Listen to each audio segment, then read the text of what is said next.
I hope you're enjoying celebrating Chinese New Year as much as I am, also known as Lunar New Year. I'm going to celebrate today by reading a book about Chinese folklore called Tikki Tikki Tembo. This was a wonderful book that I loved reading to my kids, and my daughter knew that I loved this book so much that she gave me my own copy. The book is just fun to read, and I know you're going to enjoy it.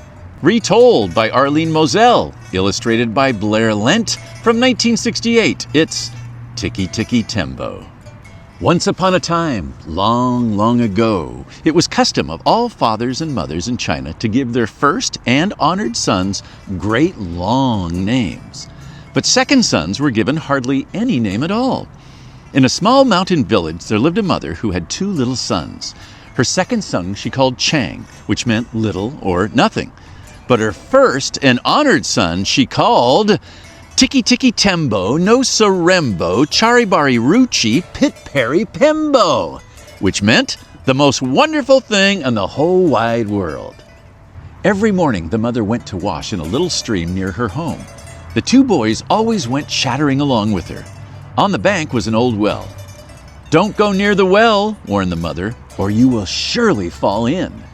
The boys did not always mind their mother, and one day they were playing beside the well, and on the well, when Chang fell in.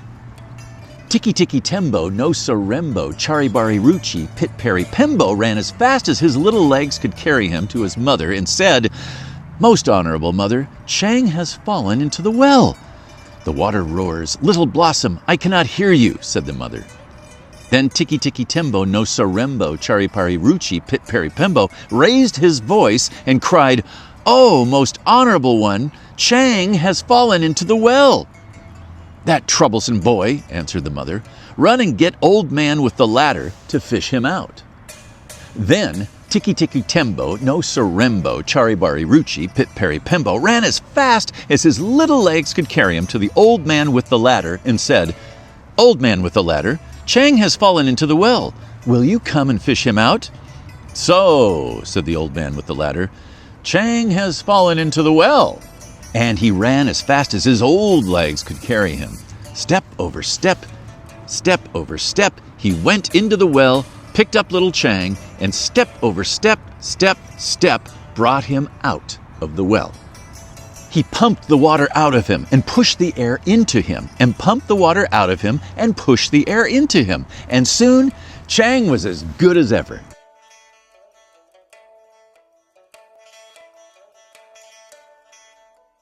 Now, for several months, the boys did not go near the well. But after the festival of the 8th moon, they ran to the well to eat their rice cakes.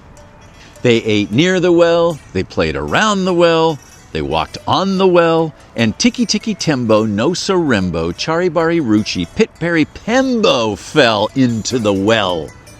Chang ran as fast as his little legs could carry him to his mother and said, "Oh, most honorable mother, Tikki Tikki Tembo, no Sarembo, Charibari Ruchi, Pit Peri Pembo has fallen into the well." "The water roars, little one, I cannot hear you."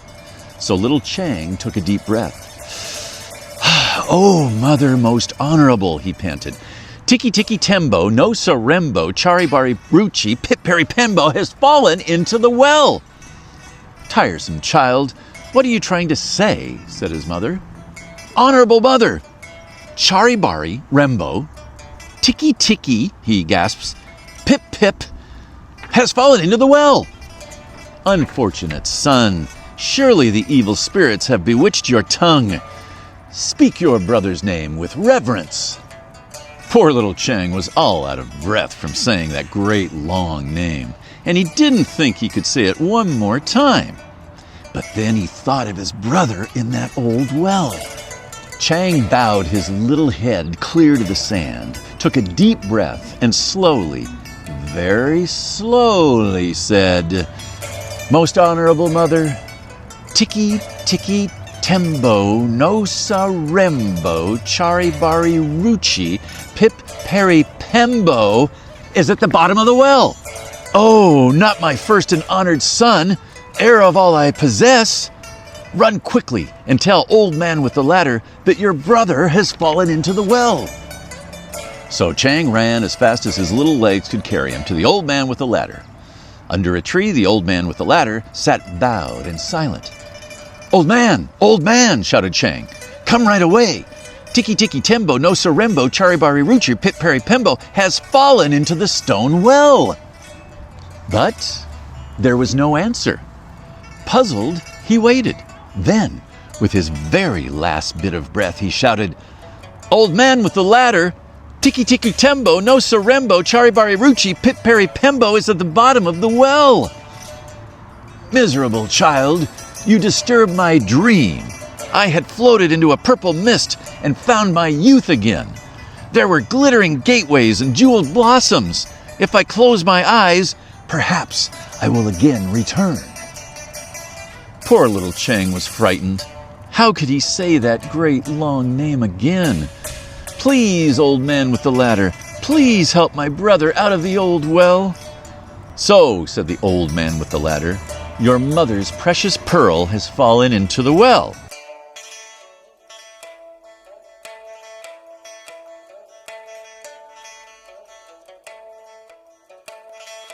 The old man with the ladder hurried as fast as his old legs could carry him. Step over step, he went into the well, and step over step, out of the well with the little boy in his arms. Then he pumped the water out of him and pushed the air into him, pumped the water out of him and pushed the air into him. But little Tikki Tikki Tembo, no Sorembo, Charibari Ruchi, Pit Peri Pembo had been in the water so long, all because of his great long name, that the moon rose many times before he was quite the same again. And from that day to this, the Chinese have always thought it wise to give all their children little short names instead of long ones. Ooh, boy! After saying that name so many times, I can appreciate a simple name like Chang. And when Chang fell into that well, it was sure a lot easier to get some attention on him, wasn't it? I hope you enjoyed hearing this story as much as I liked reading it to you. Won't you consider subscribing if you haven't already? And be sure to hit that like button.